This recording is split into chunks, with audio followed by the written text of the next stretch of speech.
Você não é médico, mas se estivesse na emergência, conseguiria decidir em segundos o que fazer com um paciente que chega para você desacordado, sem histórico, sem documentos, sem muitas outras informações? São 10 horas da manhã de uma sexta-feira comum, quando de repente as portas da emergência se abrem e você escuta um som agudo de sirene e entra o SAMU. Na maca, um homem de 60 anos, desacordado, sem acompanhante, sem documentos. E a única coisa que o enfermeiro do SAMU diz é: doutor, a vizinha comentou que ele bebe todos os dias. Nós fomos acionados. Quando a gente chegou na cena, as casas eram meio juntas, estilo barraco, e ele estava caído de barriga para cima no chão, na parte externa da casa dele. A vizinha que ligou pra gente, porque quando ela foi estender roupa, viu que ele estava caído no chão, chamou por ele não levantou e ela decidiu chamar ajuda. E agora ele tá assim, com os olhos meio semi-abertos, virados para cima.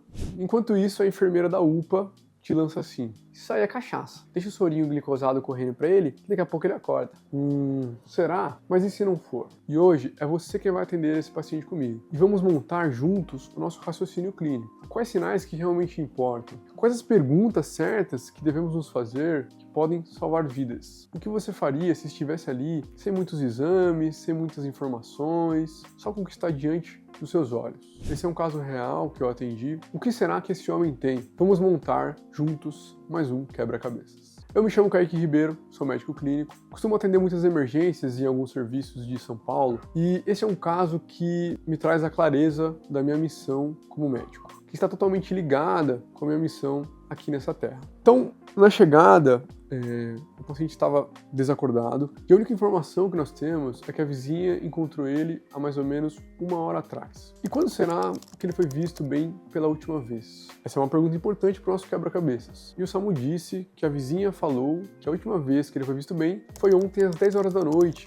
quando ele estava chegando em casa, mango assado. E essa é uma pergunta importante de se fazer, porque a gente não sabe o que aconteceu nesse intervalo. Perceba que agora são 10 horas da manhã, então fazem 12 horas que ele foi visto bem. E eu não sei quando ele começou a passar mal. Eu tenho que assumir que no pior cenário, ele entrou em casa e começou a passar mal. Então fazem 12 horas que ele tá mal. Porque se fosse a 1 hora só, puxa, seria o melhor cenário. A gente não pode contar com isso. Então essa é a primeira peça do nosso quebra-cabeça. Foi visto bem há 12 horas atrás. E também nós sabemos que ele é etilista, que é um paciente dependente de álcool. Puxa, isso nos dá uma pista, porque muitas vezes quem bebe também fuma. Existem alguns vícios que andam de mãos dadas, e cigarro e bebida são tipo alma gêmea, porque aquele ambiente que eles vivem é um ambiente que favorece esses hábitos, né? E álcool e cigarro aumentam a chance de uma pessoa ter um evento cardiovascular, um infarto, um AVC, trombose. Então, mais uma peça.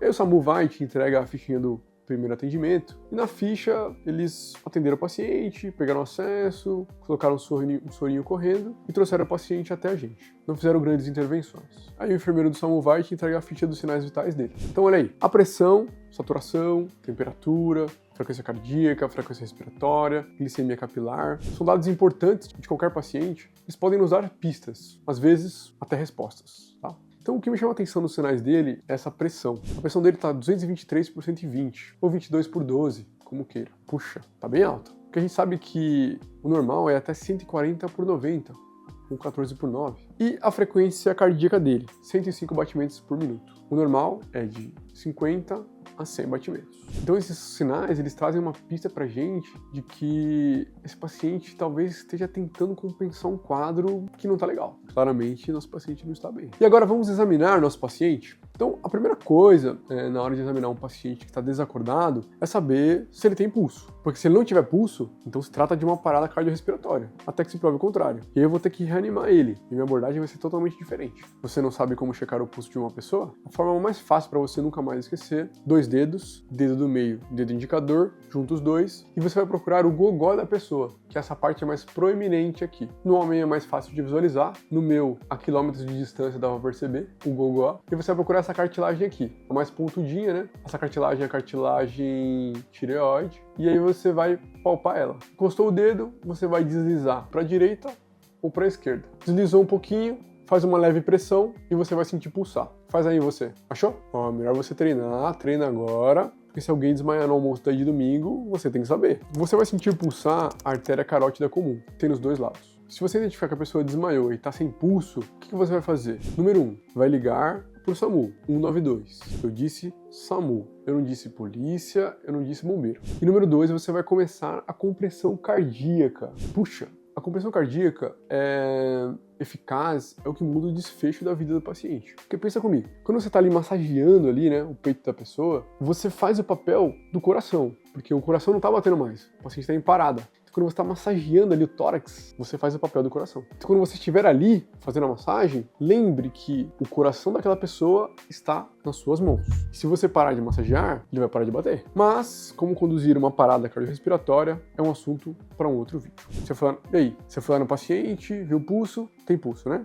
Ufa, menos mal. Mas ele continua desacordado, e tá do mesmo jeito. E a enfermeira diz assim: doutor, já pegamos um acesso, e agora? Vamos fazer o quê? Quer fazer alguma medicação? E aí a gente ausculta ele, ausculta cardíaca, ausculta pulmonar. Na ausculta pulmonar, você escuta um pouco de ruído, talvez um ruído assim meio distante, um excesso de saliva talvez, mas o pulmão em si não tem nada demais. E o coração também não. E aí, a gente vai lá, chama ele. Seu fulano, tá me ouvindo? Tá me ouvindo? O senhor sabe onde o senhor tá? O senhor tá? E nada. O nosso paciente está rebaixado, ele está em coma. E será que ele responde a algum estímulo doloroso? Porque são níveis, né, de avaliação neurológica.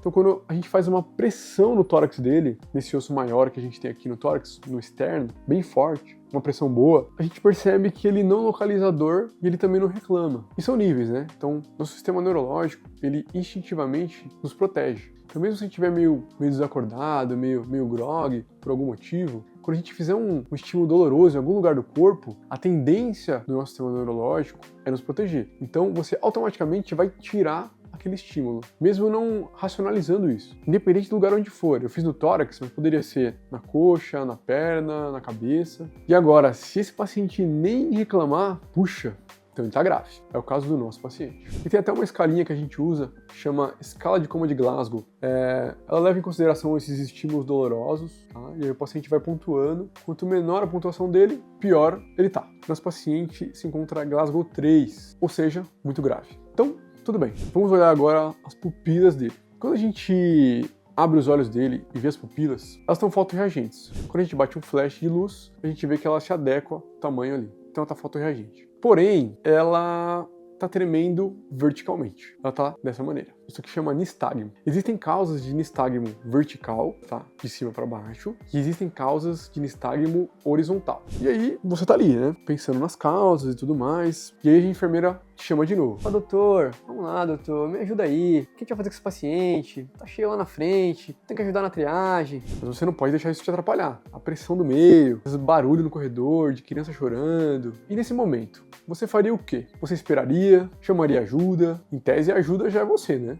Mas às vezes, sei lá, chamar outro médico, pedir uma opinião, prepararia o tubo da intubação, faria um sorinho com glicose e reavalia em 1 hora. Escreve aqui nos comentários, que eu quero saber o que você faria. Então, você volta ao raciocínio, né? Nistagmo vertical nos remete a uma lesão de nível central, a lesão de tronco encefálico. E aqui eu listei algumas delas. Na minha cabeça não me veio todas naquele dia, mas me veio as mais comuns. Então, AVC isquêmico ou hemorrágico, tumores, uso de fármacos, intoxicação, ali entre a lítio, né, anticonvulsivantes. Esses fármacos aqui a gente pensaria mais em uma overdose, né, pensando em talvez tentativa de suicídio, acontece também. Intoxicação por álcool, puxa, nosso paciente é etilista, né? Interessante. Deficiência grave de tiamina, síndrome de Wernicke, bem comum em pacientes alcoólatras, né? Porque esses pacientes, como eles bebem todo dia, eles ficam dias sem se alimentar. E aí, como eles não se alimentam, ficam com deficiência de várias vitaminas, uma delas é a tiamina, que pode cursar com quadro neurológico também. Aí eu falei, beleza, vamos separar o material para intubação. Daí a enfermeira arregalou o olho e falou, doutor, intubar esse paciente, quer esperar um pouquinho, quer avaliar depois? Esse paciente já veio aqui outras vezes, eu lembro dele. Por que a gente tomou essa decisão de intubar o nosso paciente? Porque intubação também é um risco. Aí você vai falar assim, poxa, Kaique, então é o risco-benefício, né? É o risco-benefício de um paciente grave. Na emergência, a gente costuma dizer que é risco e risco. Qual risco você quer escolher? A gente vai ter que optar pelo menor risco para aquele paciente, mas é um risco, né? Porque assim, a gente não sabe o que ele tem, a gente não sabe exatamente se ele infartou, se ele usou alguma droga, né? Uma intoxicação, a gente não sabe se foi um AVC, não sabe se foi uma embolia pulmonar, mas a gente sabe que ele está em coma. E se ele está em coma, a gente avaliou que ele não tem os reflexos presentes. Se ele não tem reflexo, ele também não tosse. Se ele vomitar, aquele conteúdo que está no estômago vai todo para o pulmão dele. E ele morre também. Então essa é uma das grandes indicações de intubação orotraqueal. Rebaixamento de nível de consciência, coma, paciente que não consegue proteger a via aérea. Então tudo bem, intubamos o paciente, a gente estabilizou ele, foi uma intubação tranquila, diminuímos essa pressão dele que estava muito alta também, e o paciente foi transferido para o hospital de referência. Depois de alguns dias eu tive acesso ao prontuário dele e eu soube que logo que ele chegou no hospital, ele fez uma tomografia de crânio que revelou um baita sangramento. A princípio, a maior suspeita, um AVC hemorrágico. Irreversível, tá? Nosso paciente ficou 3 dias na UTI, abriu o protocolo de morte encefálica e morreu no dia seguinte. E aí você vai me falar assim, puxa, Kaique, que história triste, eu achei que você ia salvar ele. Pois é, às vezes o nosso papel como médico nem sempre vai ser resetar o ponto de vida que aquele paciente estava. Quem me dera. Você se lembra que ele morava sozinho, que ele chegou sem acompanhante? Às vezes o meu papel era justamente aquele mesmo, né? Elaborar um raciocínio clínico, realizar a tomada de decisão o mais rápido possível, porque a gente está falando aqui de uma emergência, né? Então a gente não tem muito tempo. Compensar e otimizar ao máximo aquela vida, para quem sabe, talvez um filho ou uma filha que mora lá no Maranhão ou no Recife consiga pegar um ônibus e viajar até São Paulo, ou pegar um avião e chegar a tempo de se despedir do pai. Ou talvez um irmão que mora no Mato Grosso conseguir chegar a tempo para poder estar próximo a ele no momento da passagem de vida dele por outro plano. Então, às vezes, a nossa missão não é salvar a vida, mas garantir que ela tenha um fim digno, com presença, com despedida. Todos vão chegar nesse ponto, né? Todo mundo, sem exceção. Nem Cristo foi poupado disso, nem Buda, nem Allan Kardec, ou qualquer referência espiritual que você tenha. Eu gosto muito dessa foto aqui, é uma foto de 1987. Ela é de um cirurgião cardíaco polonês. Ela foi tirada após 23 horas de cirurgia de um transplante cardíaco. Você observa aí ele exausto, a sala é uma bagunça, a assistente dele ali no canto, dormindo no chão. Isso foi numa época em que a Polônia vivia um período crítico na saúde pública, sem recurso, uma crise absurda. E essa foto me traz uma lembrança do desafio de ser médico, da briga que a gente trava contra a morte naquele período crítico da abordagem do paciente. No caso do cirurgião, 23 horas sem poder sair de campo cirúrgico, e a assistente dele também. E a gente, com pacientes críticos na emergência,